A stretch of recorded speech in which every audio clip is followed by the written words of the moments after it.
Do you want to learn how to draw Frosty the Snowman? If so, you are going to need something to draw with, something to erase any mistakes that you might make, and a Sharpie marker or a black marker to outline your doodle when you are done. And when you have all of those things, grab the crayons, the markers, the colored pencils, or the paint, and let's get started!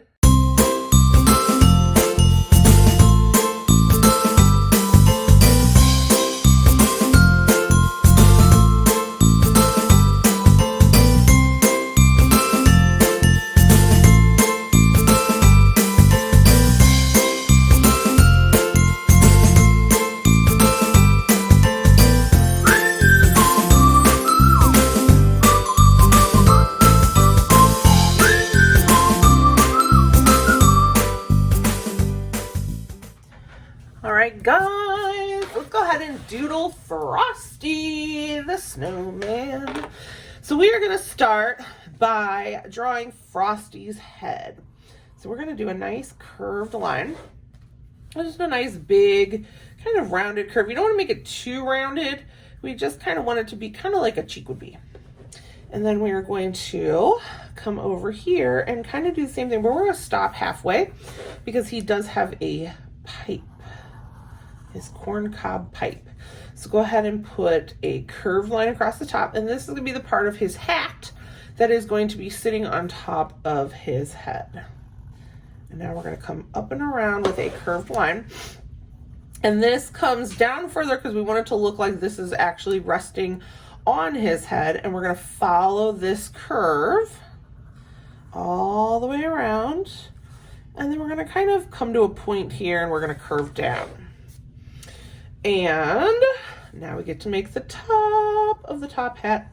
So what you want to make sure is that this line that we're making for the side of the top hat matches up with the top of his head here. Because if you put a hat on your head, you're going to have it fit snug to your head. It's not going to be all the way in here. It's not going to be way out here.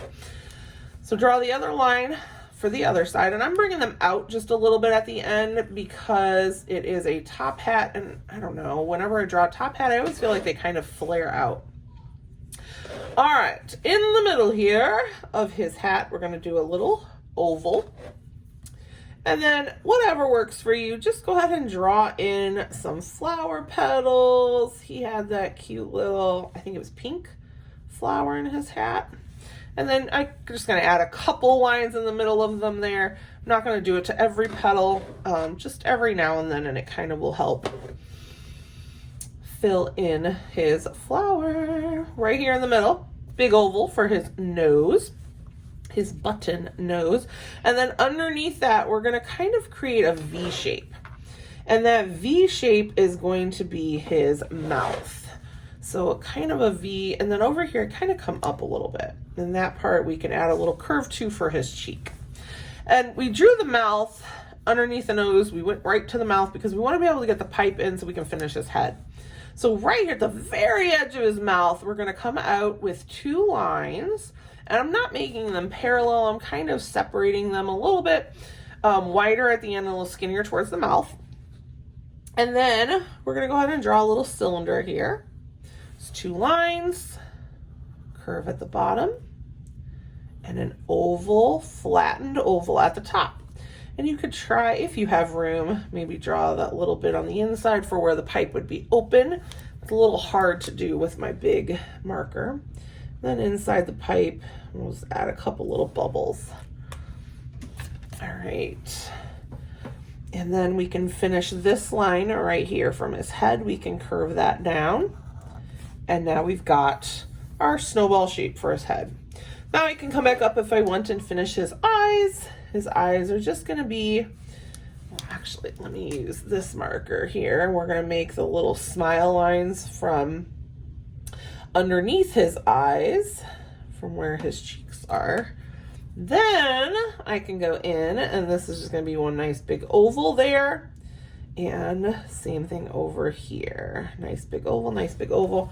Now I can kind of go over that line if I want. I liked it thinner, but it does look a little weird. And then I'm going to add my ovals here at the end for his eyes.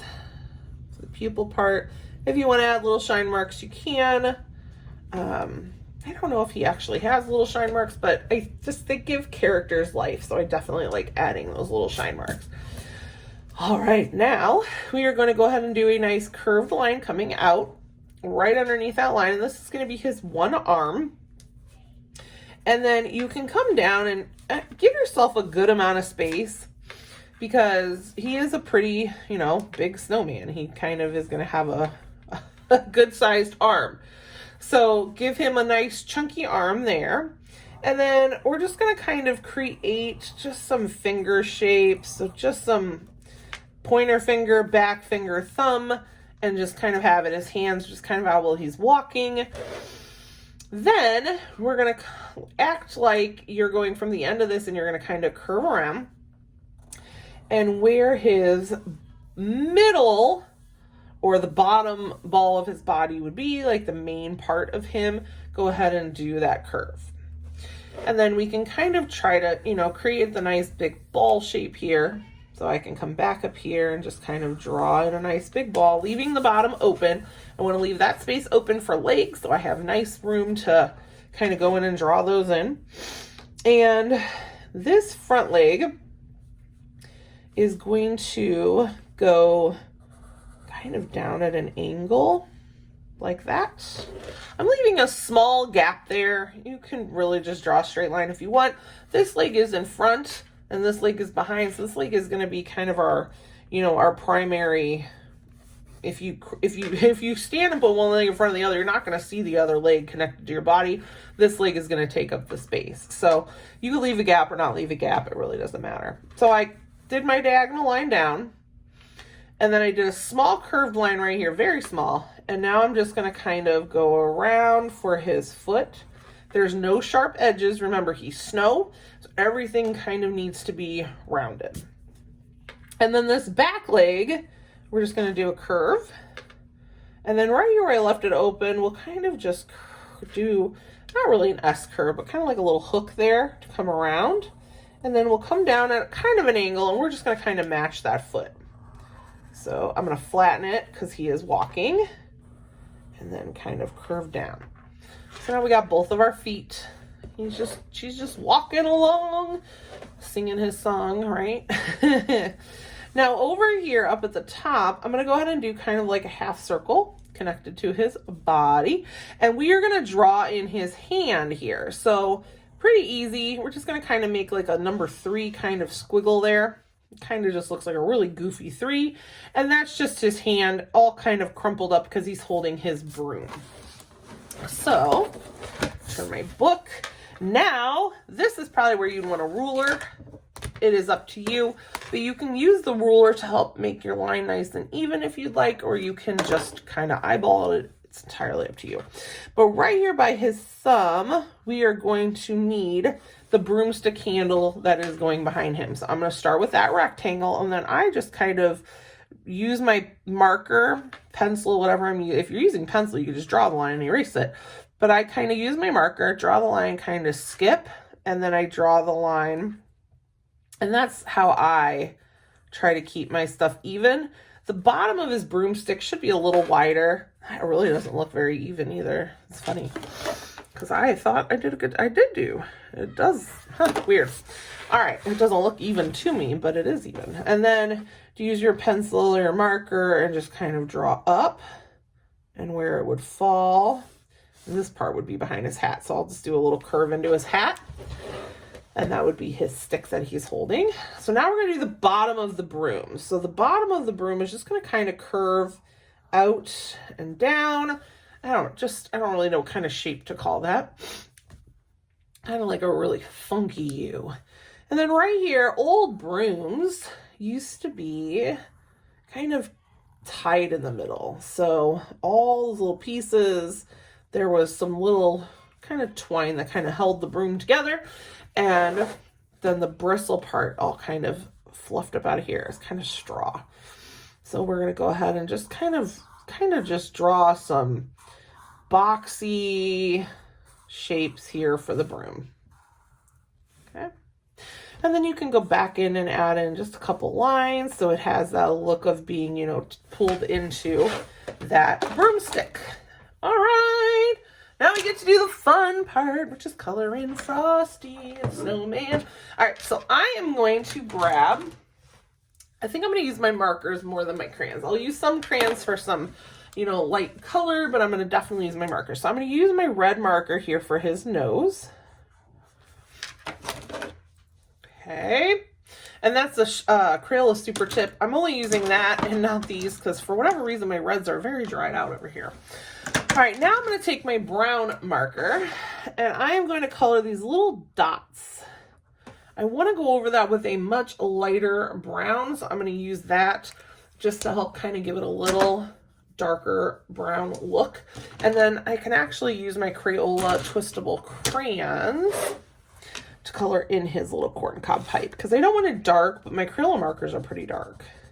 I don't have a variety of colors. Like if I had a nice lighter brown, that would be ideal, but I do not. I'm going to color in the broomstick with this lighter brown all the way down. And I'm actually going to color the like string that goes across the straw broom up here with my lighter brown. And then I'm going to bring in my darker brown just for a little shadow. Just to add a little bit of volume, value, my goodness, to my doodle. All right. He's done. Have a great day.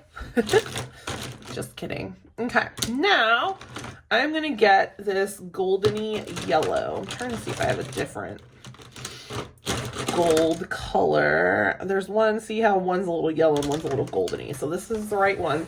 I'm going to use this color to color in the end of his broom because it is straw or hay. So that's kind of got that golden yellow color to it. So I'm going to go ahead and color all of that in. And I'm not using marker because my marker is going to be too sunshiny. It's going to be too bright, whereas this has a little bit of a brownish undertone to it. And so it kind of makes it look a little better. So if we're using both crayon and marker in our picture, what is that called? What is it called if I use two different mediums in one picture? Leave a comment below if you know the answer. Okay, middle of his little flower is blue, and then the petals are pink. I'm a little nervous about using this pink because I don't know. All I have are flamingo pinks. I don't want it to be super like hot pink. Nope, perfect color. Okay. You know, you could always test your markers on a separate sheet of paper instead of being like me and just putting it on the paper. Oy vey. Oh, you know what I forgot on his hat? We forgot that he's got a little band going across the hat. I wondered why it looked funky. Go ahead and draw that little line in there. And then that is black. So grab a black, I'm going to use a black crayon. I want to put that one to the side so I don't lose it. I want to use a black crayon instead of my black marker so I can add a little value into my black. Even though this is an all black band, your blacks still have lights and darks in them. So we want to add that to our picture. So around where the flower is, it's going to be a very dark black. And away from the flower where maybe more light hits that part of his hat, it's going to be a little bit lighter. All right, his hat is not going to be colored black. It is going to be colored dark gray. So I actually have this darker gray crayon here. Not as dark as I'd like it. I probably could have used marker, but we can go over with a little bit of black for some shadow. So I will color this all in with this darker gray. Oh, I've never had that happen before. It popped back in there. I'm not even coloring that hard. All right, and then we got to color the top of his hat.